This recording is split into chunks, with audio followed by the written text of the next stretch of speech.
Today, Liss and I are going to explore a little deeper into intuition and how do we know when it's actual intuition or when it might be our own ideas or when it might be false information that's kind of clouding the picture a little bit. Some might call it static or radar interference.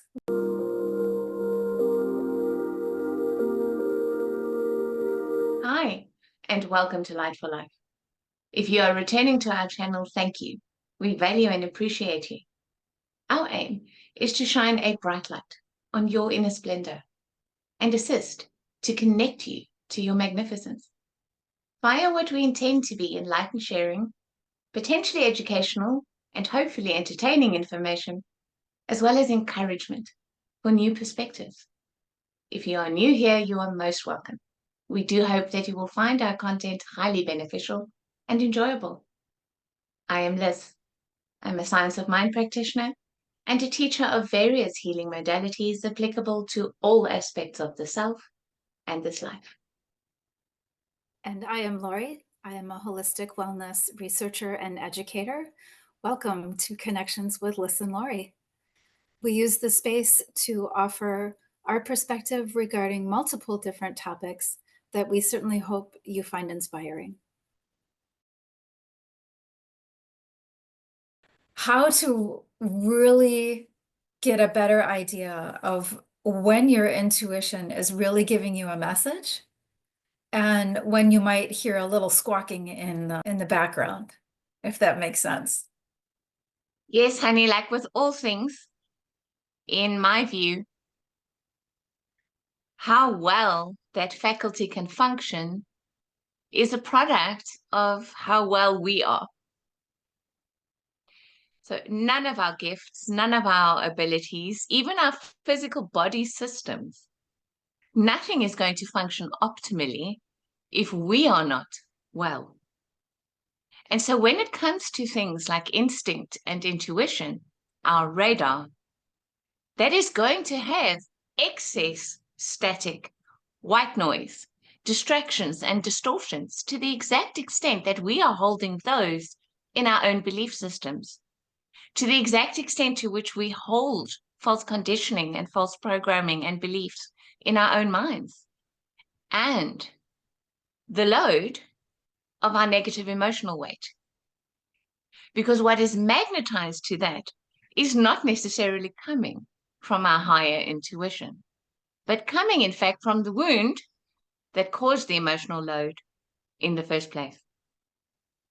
So I'd like to discuss this in two different ways. First of all, in terms of our instinct and our ability to have really, really strong gut instincts that can and do serve and protect us. However, gut instincts are always in relation to this 3D physical life and our survival in it. Even if the things that we're perceiving as a threat aren't actually, they're just nasty words, perhaps, which we can think are threatening to us because we allow ourselves to be hurt by them. It doesn't have to be an actual threat in order for our gut instincts and the responses that are held there to kick into gear.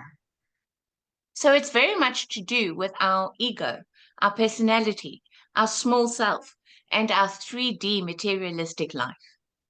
And the responses that are going to come from gut instinct are those of the lower mind, the famous fight or flight, freeze, or fawn. So it's always reactive to something that's coming from external to us, first of all, and it is animalistically instinctive.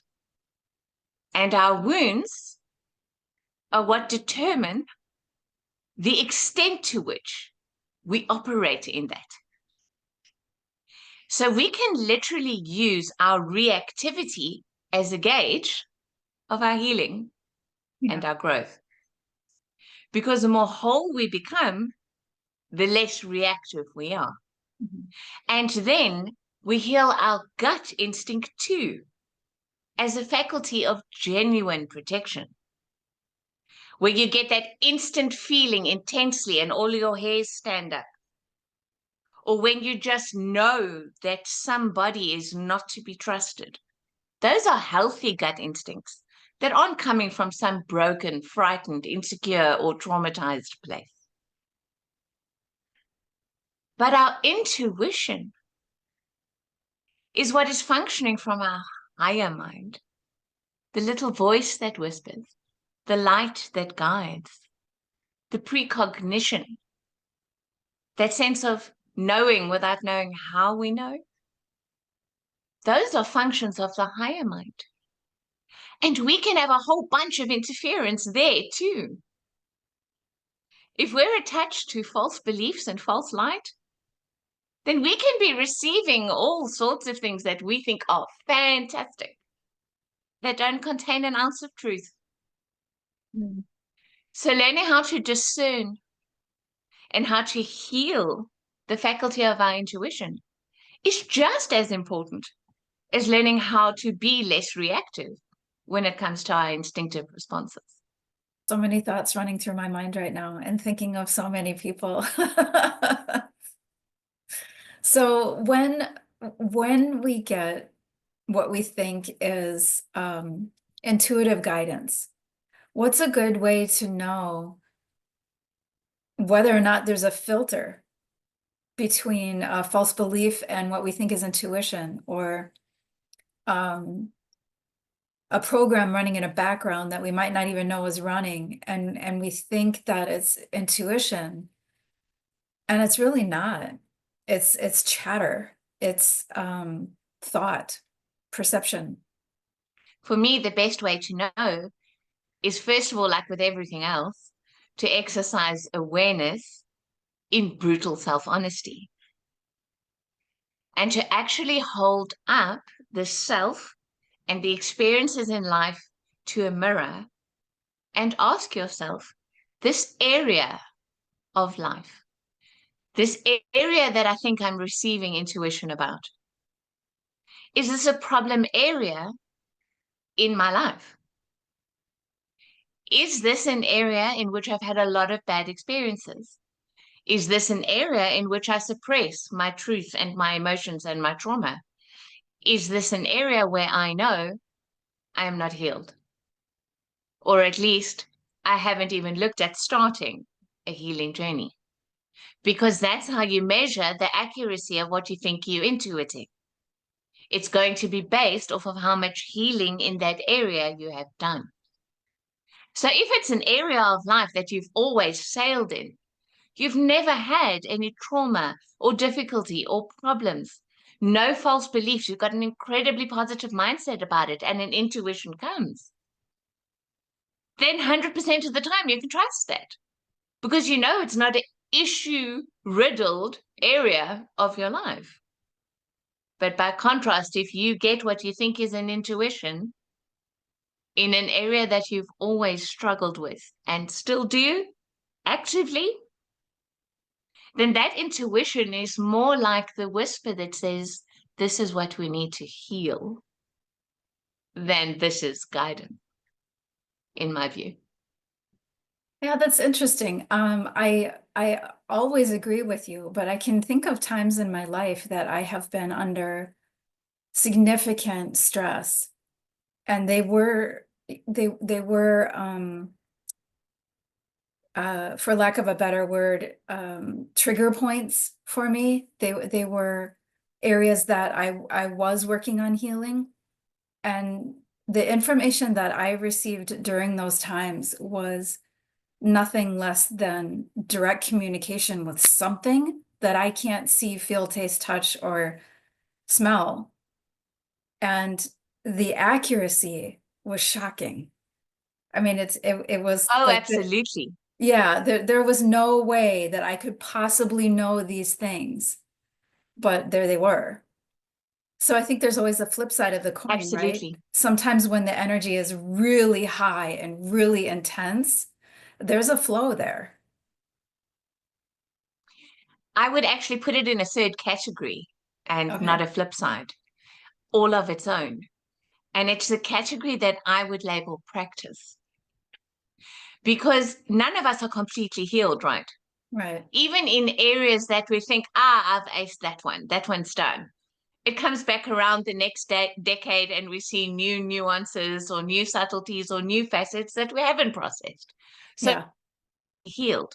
But the question is, do we have a practice in which we're actually opening ourselves up by choice on purpose Yeah. to receive that intuition and guidance? Because yes, that act of submission ignites the higher mind. So then, even if it's an area in which we're still really, really broken and still trying to process and perhaps profoundly confused, the act of asking in and of itself is what allows the intuition to flow. And then, yes, you can trust it because it lands different. And you know it in the moment. You don't even have that doubt about, is this actually intuition or is this me? That thought doesn't even occur to you because it's so crystal clear Mhm. that this is guidance. You don't doubt it. You automatically follow it, and it is a blessing. And then you start to trust that experience more and more. So you start having it not only more frequently, but more beneficially as well. So to me, that's in a category of its own in terms of, do we have a practice? And whether you call that practice something spiritual like meditation, or you call that practice the act of prayer, it doesn't matter how we choose to submit the ego to the higher mind or the higher energy. What matters is that we do. And again, to me, that's a dispensation of grace. And the grace actually clears the static that could potentially be there. Because when we plead for mercy, it is always given. Beautiful. So let's look at static a little bit more. What does static look like? How do we know when there's static? How do we sense that there's interference? Static for me is literally like it's a distortion in a clear flow. So just like you would hear white noise on a TV or a radio that obscures what's being said, the static that comes through via intuition is very much the same. There's always, even if it's just a tiny little niggle that doesn't sit quite right, where we know that we know XYZ, but. And that, however, is actually the full stop at the end of what's gone before that completely changes it. So when we have that little niggle, it's about not making the choice to ignore it. And so for me, that's what it feels like. It feels like that tiny little negative pause. It feels like that little speed bump. It feels like that, but I wonder. Mm-hmm.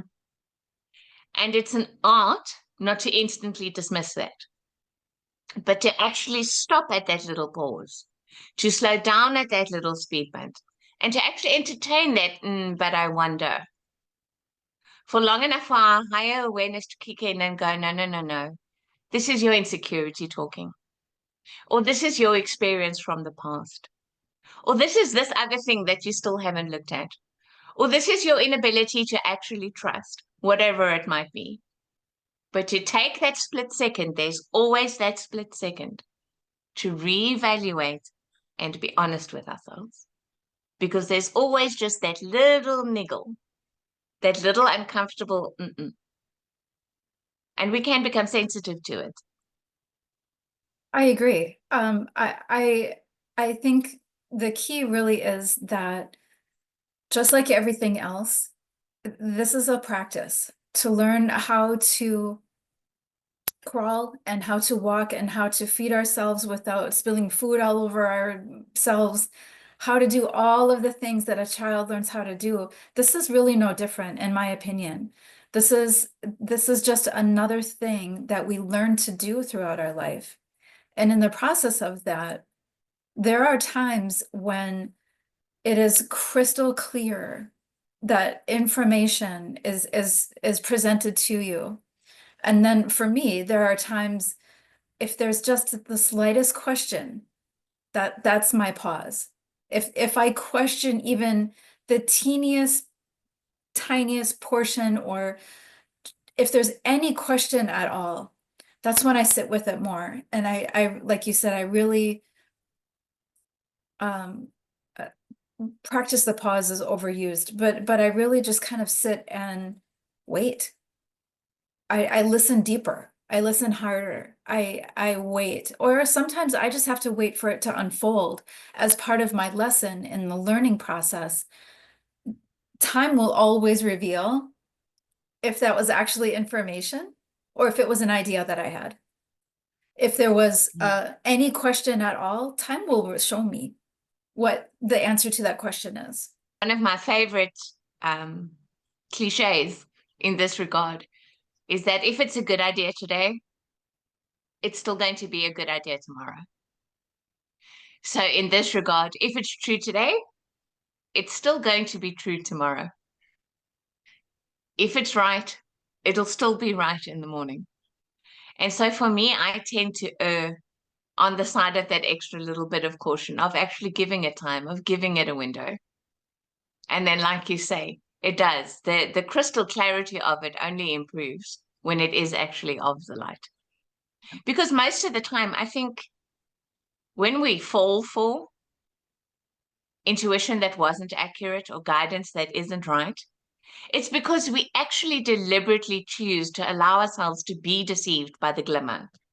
Wow. We actually make a choice on purpose to fall for the illusion because there's something somehow in it for us.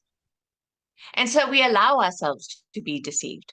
We switch off that little switch that is prepared to wait and willing to discern and question. And we knowingly go into a thing while we have the niggle and the doubt. And we buy into the glimmer and then we end up regretting it, usually. Yeah, that's an excellent point and one definitely important to share. And there have been times when I'll just come right out and say, I don't know for sure if, if XYZ, but here's what I'm thinking. And I'm going to leave it up to you to decide what feels right for you, because I don't necessarily know, but I have learned in my personal experience, because that's all I can talk from, right, is my personal experience. There have been times when I do believe I have been given information and I didn't act on it and things didn't go well. And, you want to kick yourself, but you can't, but you want to. And Yeah. because a couple of those times have resulted in some pretty painful experiences, I err on the other side. I'll always say, look, here's what came to me. I can't say that I'm right and I can't say that I'm wrong, but I do feel it's important to share with you to let you decide. And if it ends up being nothing, okay. If it ends up being really important, at least I've said it. Yeah. Yeah. It's a dance though, it's a dance like anything else that we have to learn. It's learning the steps and learning when the music stops is that's when you stop, and when the music starts, that's when you go with the flow, and none of us are perfect right out of the gate. Well, maybe Yeah. some And people it's are. I'm not. it's a bit of a lost art. The ability to throw our hands up and just honestly go, I don't know. I don't know. And be okay with the fact that we don't know. Yeah. So yes, there's definitely room for a lot more of that in the dance. Definitely. Thank you for connecting with Light for Life. If you appreciate reminders, please go ahead and subscribe to the channel so you can receive those notifications. If you would like to work with one of us, you can find our contact information in the About section of this channel. Yes, thank you for connecting with Light for Life. Please share your insights, your questions, and your comments with us in the comment section below. We value your feedback. And we really hope that we will see you for our next episode. We upload one every Thursday. Until then, bye-bye and be joyful. Until we connect again, we send you love and light.